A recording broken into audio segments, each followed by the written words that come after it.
Buenos días. Como el profe Fernando ya me presentó, en este momento yo soy estudiante de pregrado de licenciatura en Ciencias Sociales en la Universidad de Caldas. Y pues para mí siempre va a ser satisfactorio estar en la cumbre nacional de la historia local y regional, y me siento pues muy feliz de poder traerles un poco de lo que hemos comenzado a investigar y lo que hemos realizado desde el municipio de Anserma Caldas. Entonces, me voy a permitir leer una parte porque en realidad el tema me apasiona y me desbordo, y la idea es ser muy cuidadoso con el tiempo. Quiero comenzar haciendo unas aclaraciones, y es que esta ponencia es un resultado parcial de una investigación que se llevó a cabo en el municipio de Anserma con el nombre Una nueva historia para Anserma, que busca dar por fin un giro definitivo entre la producción de las academias, de lo empírico a lo universitario, a considerar y dar todos los lineamientos que considera la historia como ciencia, y consideramos que era muy importante iniciar por un balance, ¿sí? Un balance historiográfico que nos diera una razón y nos dijera, bueno, siempre hablábamos y estábamos en la calle y la gente nos decía, hombre, todos los libros de historia dicen lo mismo, y este autor acabó de sacar otro libro y dice lo mismo, y recita el libro de 1939. Entonces nosotros consideramos que lo importante era saber hasta dónde iba, qué estaban trabajando, y eso dio un sinfín de resultados, pero el trabajo lleva una reflexión con las fuentes. Bueno, estamos utilizando las fuentes, qué fuentes están disponibles. Como decía el compañero Juan, Anserma cuenta con muchas particularidades. Fue fundada como provincia en algún momento en 1539, entonces cuando uno llega a enfrentar pues, esa parte del archivo, uno imagina que en alguna parte debe haber un documento que presente eso. Sucede que no los hay, pues al menos en Anserma no los hay, porque en 1992 el alcalde lo vendió para el valle para hacer pólvora y no hay fuente, ¿sí? Entonces eso también ha sido parte de esa difícil labor, aunque pues no podemos ser llorones, porque siempre soy consciente de que el trabajo del historiador se mide frente al uso y pues a esa necesidad de buscar y el olfato que tiene como investigador.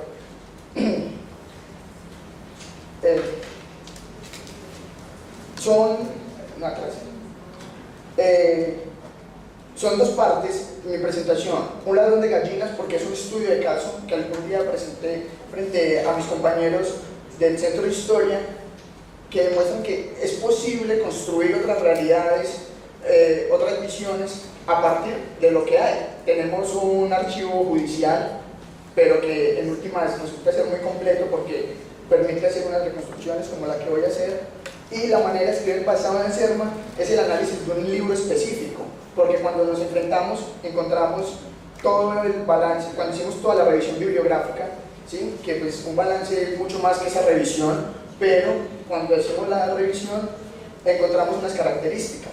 Las características son poco uso de las fuentes primarias, gran acervo fotográfico del presente de la época, una obsesión muy marcada por los orígenes y poca diferenciación entre la creación literaria y la investigación histórica. Entonces todo eso confluye, y analizando esos libros, que además utilicé procedimientos hermenéuticos, heurísticos para la selección e interpretación de las obras, hicimos unos cuadros donde, bajo las tendencias elaboradas para la escritura de Colombia de Renzo Ramírez Vaca, a partir de características y temporalidades, los fuimos ubicando y sacamos estas 4 características que se encontraban en todos los libros. Entonces mi propuesta es hacer el análisis de ese libro de los hermanos Arturo y Roberto Restrepo, que contiene todas las características. Entonces, los hermanos Arturo y Roberto Restrepo dividen ese libro en 3 sublibros. Entonces, el primer sublibro se llama Los españoles como historia de nuestra fundación, nuestro fundador y nuestros caciques. Esa parte es una selección de documentos que había aparecido en otros libros ya de 1939, con archivos así originales, sin ninguna transcripción, sin ningún análisis, tomados del Archivo Central del Cauca, del Archivo Notarial de Toro, del Archivo de Indias y de la Real Audiencia. Parece que se hubieran hablado, es imposible por cuestiones de que vivió cada uno una época diferente, pero parece, el primer libro que apareció contenía esos documentos. A partir de ahí, no hay un libro que no tome, sea un documento de esa base inicial y entonces los van rotando dependiendo la necesidad.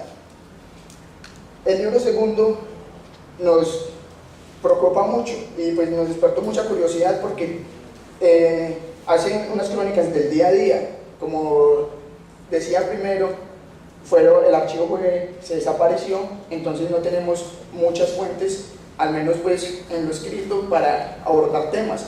Entonces lo que ellos hacen es escribir sus vivencias. Ellos lo van escribiendo, se quemó tal cosa, pasó esto, se realizó esto, pero entonces la visión de ellos es sacar muy lineados a lo institucional, a lo que sucede con la alcaldía, a si se le evaluó el carro o el primer carro que llegó y fue un alcalde o eso. Entonces ahí nos vamos cuestionando y vamos preguntándonos dónde acudir, dónde podemos construir esas otras realidades. Es muy significativo también este capítulo porque ellos inventan una categoría que llaman leyendas históricas. Esas leyendas históricas toman archivo, que a ellos les tocó todo el archivo luminoso, y comienzan a escribir un relato, y en alguna parte de ese relato meten ficción. Entonces ahí eso representa un trabajo súper difícil para las personas que se enfrentan a ese material, en diferenciar, bueno, qué es lo real, qué es lo difícil, teniendo en cuenta que el propio Renzo considera esos trabajos como unas fuentes primarias intencionales. El libro tercero contiene 230 fotografías de personajes, lugares, calles, personas prestantes, y eso nos permite pues hacer un acercamiento a esa clase política, a las personas pudientes, a los que vivían en el centro, porque Anserma tiene una división en Damero, ¿sí?, que huele a la colonia, y entonces pasa la cámara por el centro, quiénes son los que están viviendo ahí cerca, como podemos ver en esa imagen. Citando a Ginsburg, la escasez de testimonios sobre los comportamientos y actitudes de la clase subalterna del pasado es fundamentalmente el primer obstáculo con que tropiezan las investigaciones históricas. Sin embargo, en la ciudad no se han valorado las fuentes primarias que contienen información para la construcción de otras realidades. Ya nos lo dijo Dalton al señalar que la historia está escondida en los millones de papeles que nos esperan en el archivo. Para ningún historiador es un secreto que el manejo y la lectura de las fuentes requieren especial cuidado. Ese cuidado no es solo para un archivo específico, sea judicial, oral o fotográfico. Considero que ambas son válidas bajo unas circunstancias. Por ejemplo, los testimonios en los casos judiciales, que es el archivo que más tenemos nosotros y que más acercamiento tenemos, permiten construir una idea clara sobre la cultura, la vestimenta, los oficios, la alimentación y los habitantes. De ahí entonces voy al estudio, como un estudio de caso que hago a partir de la vida anónima de Juan Gómez.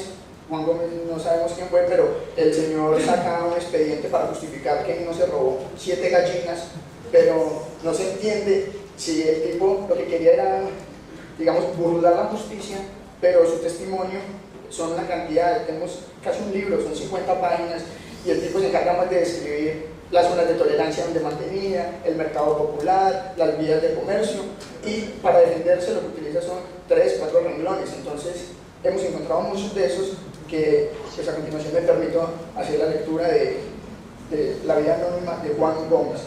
El día 2 de julio de 1950 fue capturado en la Plaza Ospina de Anserma Juan Gómez González, oriundo de Jardín, Antioquia, sindicado de hurto de gallinas.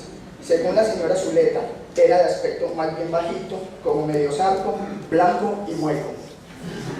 Aunque Juan Gómez aseguró en primera instancia ser agricultor, prestó servicios de arriería a los señores Ramón Gómez y Abelardo Abad, este último de profesión matarife de ganado mayor en las plazas de Anserma, Quinchía y Guática.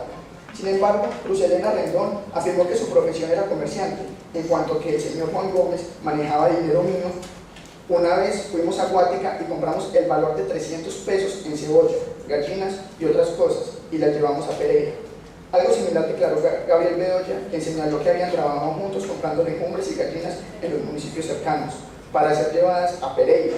Bajo juramento afirmó saber leer, escribir, haber estudiado en Jardín y antes Antioquia.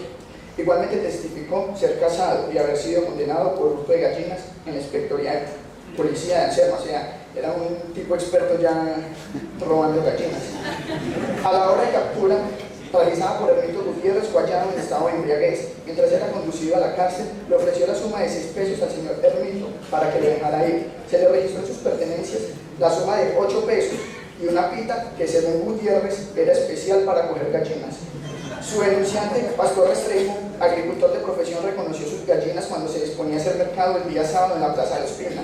Entre sus declarantes se encontraba la señora de Zuleta, quien ofrecía las gallinas en la plaza de mercado a la hora del reconocimiento. Carlos García, cliente habitual de Juan Gómez, quien aseguró haberlo conocido en la zona de Tolerancia. Josefa Becerra de Mercado, compradora fortuita y esposa del profesor y poeta riosuceño Andrés Mercado, reconocido en el municipio por su obra Matilde, poema trágico. Sin importar que las declaraciones sean verdaderas o falsas, el discurso de los declarantes permite evidenciar una agitada vida económica y un fuerte vínculo comercial todavía presente entre Anserma y Pereira. Otra evidencia que deja entrever el expediente es la conformación temprana de zonas de tolerancia en la ciudad. Si bien la obra de los hermanos Restrepo no expone el crecimiento de estas, el Consejo Municipal se ve obligado a decretar constantemente la regulación de las casas de Lenosín, por queja de la comunidad religiosa, sin obviar la relación existente entre comercio y prostitución. Siendo responsable con el tiempo, el estudio del caso es más extenso, pero me gustaría terminar reconociendo que a partir de este análisis del archivo judicial y el final de la revisión bibliográfica, se pudo hacer 2 investigaciones que están en desarrollo, y una sobre los lugares para la prostitución en una línea de geografía humana con perspectiva histórica, lo que hablamos de mapas sonoros. Entonces, en un mapa que se encontró de la época se empezaron a ubicar esos lugares aptos para la prostitución, historias a partir del archivo, y pues ahí va en desarrollo esa investigación. Y otra investigación que partió del balance y de la revisión está relacionada con las cuestiones políticas que impidieron la adhesión de Anserma al departamento de Risaralda, teniendo en cuenta que cultural y económicamente, según lo evidencian los archivos, porque si habían peleas, si habían algo, siempre referenciaban a Pereira, y revisando el archivo del Consejo, no quiero equivocarme porque los profes de la universidad han estado trabajando más el tema, pero encontramos que hasta 2 días antes de salir la declaratoria, Anserma iba a pertenecer al departamento de Risaralda. Entonces, a partir de esos expedientes hemos relacionado estas cuestiones políticas. La idea es seguir aportando desde lo regional, lo local, a las entidades nacionales, y pues muchas gracias por escuchar.